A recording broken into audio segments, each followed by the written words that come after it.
So we're in the office of the South Cowichan Community Police. And so you do quite a few things here. Tell me a little bit about community policing. Well, Gail is our coordinator, and she runs the office, goes out into the community trying to promote the programs that we've already set up. And we're also trying to set up more programs, and that's her job, and trying to make the South Cowichan Community Policing more known in the three areas of Shawnigan, Cobble Hill, and Mill Bay. And she can tell you the programs that we do. What are some of the programs? Our number one program is Block Watch, and we have about 47 block watches in the three areas, and a few more are pending. So Block Watch, of course, is a very important program for, it's supported by the RCMP, and it's to keep neighborhoods safe. We also have Speed Watch, where volunteers go out in pairs. They go to certain areas and they set up a board, speed board, right? Mm-hmm. And a radar gun, and they record people's speeds, and it also shows the speed that people should be driving at. Then we also have Friendly Phones, and that's a program where volunteers phone daily to our clients, and this is it could be people living alone, it could be people with medical conditions, and it's just that reassurance that there's someone phoning them to give them just a friendly chat, make sure they're okay. And then we also have Lake Watch, which is at Shawnigan Lake, and one of our board members runs that program, and that's to really educate people on boat safety, more awareness of safe practices at the lake. The RCMP does set out a boat there during the summer months to just kind of keep an eye on how boaters are behaving. And then we're looking forward to Positive Tickets, which is a program that will involve youth, and they will be rewarded for exhibiting positive behavior in the community. Okay, so you talk about the three areas, and you're probably talking about Mill Bay, Shawnigan, and Cobble Hill. Mm-hmm. And how is this program funded here? How does this all happen? Well, each of the three areas, the CVRD directors gives us money every year to run the programs. The Speedwatch program is funded by ICBC mainly, and there are also people in the community who have bought us the van. They pay for the gas for Speedwatch. It's but it's been going a long time, so it's taken time to build that up. But basically that's it. We did some fundraising last year, but it took up more time than we were able to commit because of the other programs. One of the things I'd like to mention is we had a board meeting last week, and after a long time of trying to work on this, the First Nations, the Malahat First Nations, is coming on board with a rep on the board, and they want us to help out with some of their youth crime prevention programs. So we'll be meeting, Gail and I are meeting with them on Wednesday, to a couple of their reps, to talk about how we can get further involved. And for me, that's just something we've been working on for a long time, so we're pretty happy about that. Yeah. So just diving in a few of those programs that you were talking about, when you talk about Block Watch, what is Block Watch? Just a little more detailed. Block Watch is it's a national program. Yeah. It's a recognized program for helping to reduce crime in neighborhoods, and it's basically neighbors watching out for neighbors and reporting suspicious activity to the police.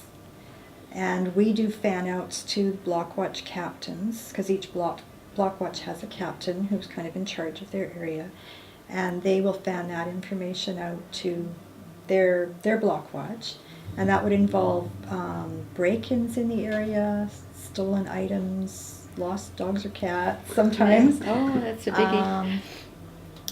Crime that's going on, anything the RCMP would like us to send out.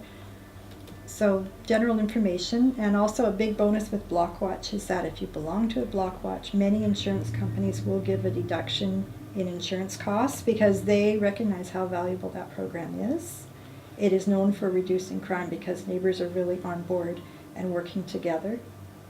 Okay. And when you talk about the Speed Watch program, when would that be used, or why is that available? Well, speed Is a speeding biggie in the is community. a huge issue in this community. Yeah. So, and ICBC backs it, so they totally realize how valuable it is. We're just simply trying to make people aware that how fast they are going on the road, and to try to get them to slow down. And the volunteers record what's going on there, and when we have excessive speeders, they write down the make and the model and the license plate number. They give that information to the RCMP And ICBC. and ICBC. And RCMP will send out warning letters to Yeah. those people. Oh. And if they get another letter, I was talking to one of the RCMP members, and he said that they do keep a list of that, so that if those people are still stopped on the highway or somewhere else, that They have a record of that, it. yeah, and that does affect whether they would get a ticket or not too. Oh, okay. The most complaints we have are about speeding. When people phone in or come in, they're always concerned about speeding in their neighborhood because of children, pets.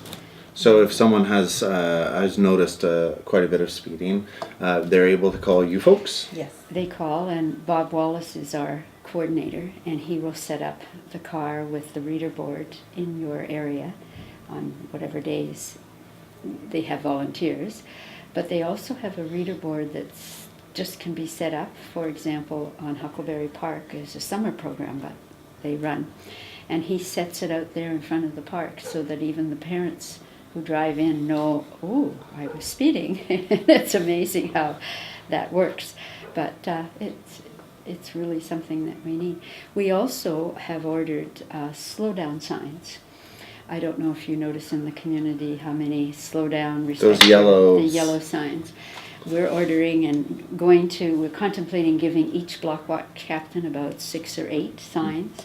And ICBC says put them out sort of so you can see all of them at once. Only leave them 2 weeks because then they become irrelevant. And then pick them up and move them somewhere else. So we've Gail contacted all the block watch captains, and they ordered how many they wanted.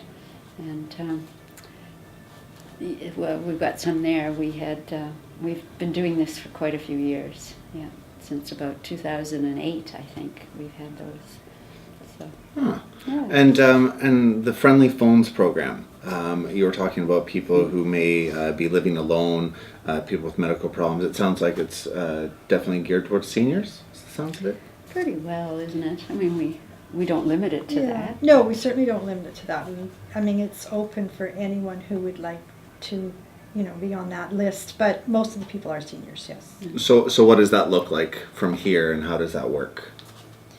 So we have 6 regular volunteers that phone each morning between 9 and 10 to, we call them our clients. And it just involves a friendly little, how are you this morning? And then there's a relationship that's built between the client and the volunteers. The volunteers love phoning, and the clients love getting those calls. So the little relationship does develop, and you get to know that person a bit and get to know something about their life.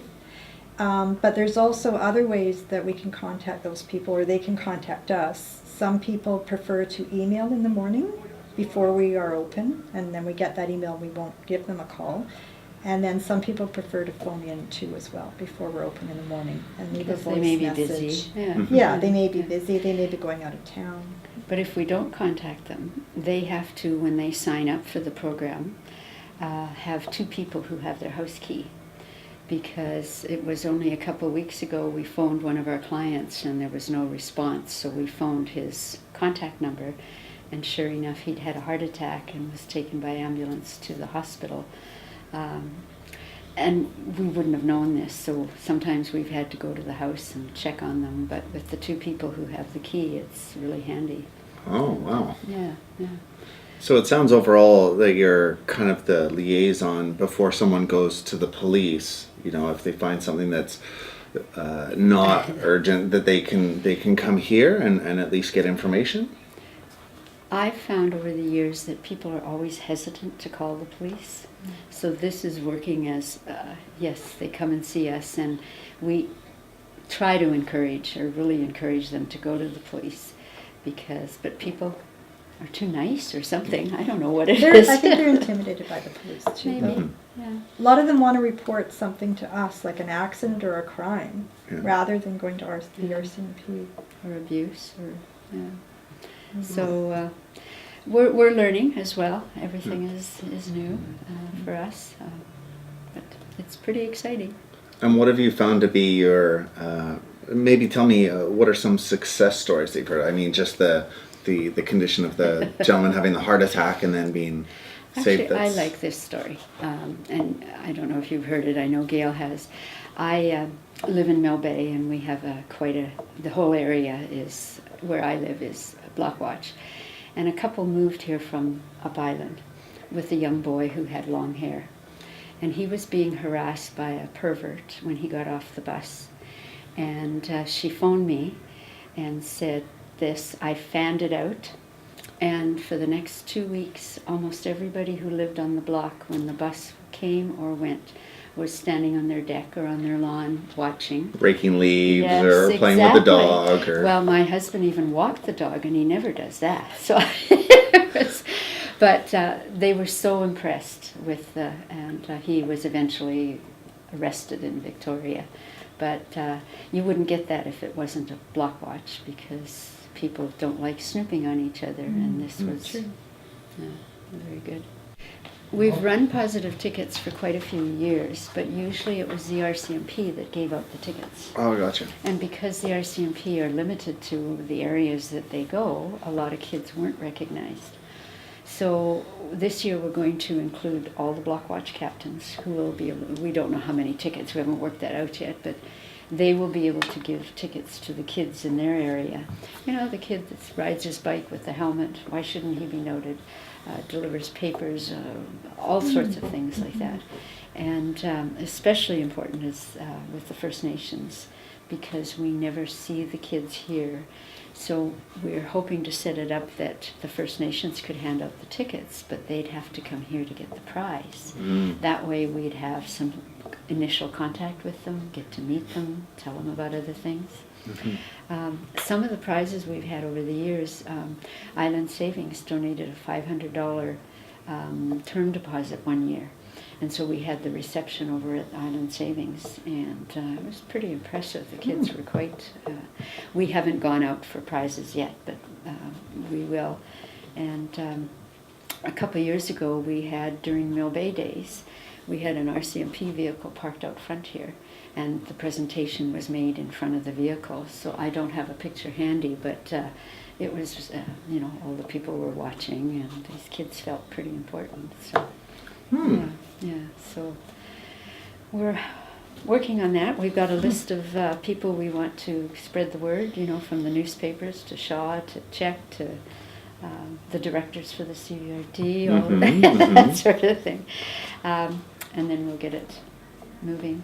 And having block watch captains, office volunteers, and you could come in, for example, and say, you know, there's a boy on my street, he da-da-da-da, whatever he does, and we could ensure that one of us will give him a ticket.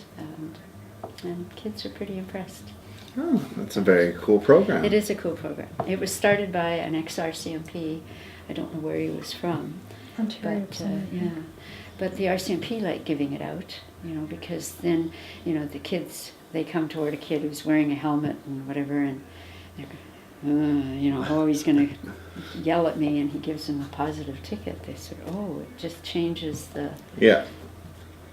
Changes the role between them, instead of it always being, okay, I'm only coming to talk to you about bad things. It's here's...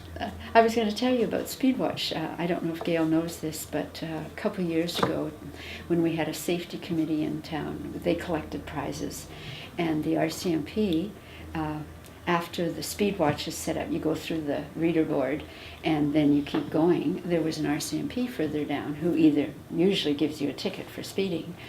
This time, they'd stop the people and they'd go, but I wasn't speeding. And he said, I know, so here's a gift certificate for whatever.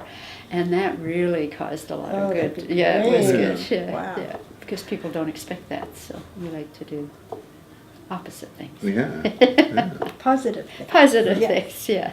So it sounds like you really help complement the local RCMP here. We are of a smaller detachment here, and there's less resources. Yes. And it sounds like you help complement that to either direct people towards the RCMP or perhaps even another direction of another service or Yes. Yeah, another we try. availability. We That try. too. Yeah, no. Lots of and it- people are looking for resources when they come in here, so that's part of what we're doing too. On the board, there's lots of different information on there for people. And we also want to improve our presence in Shawnigan Lake and Cobble Hill. I don't think we're as well known over there, so we want to get out in those areas more and promote our programs. Hopefully get people on board.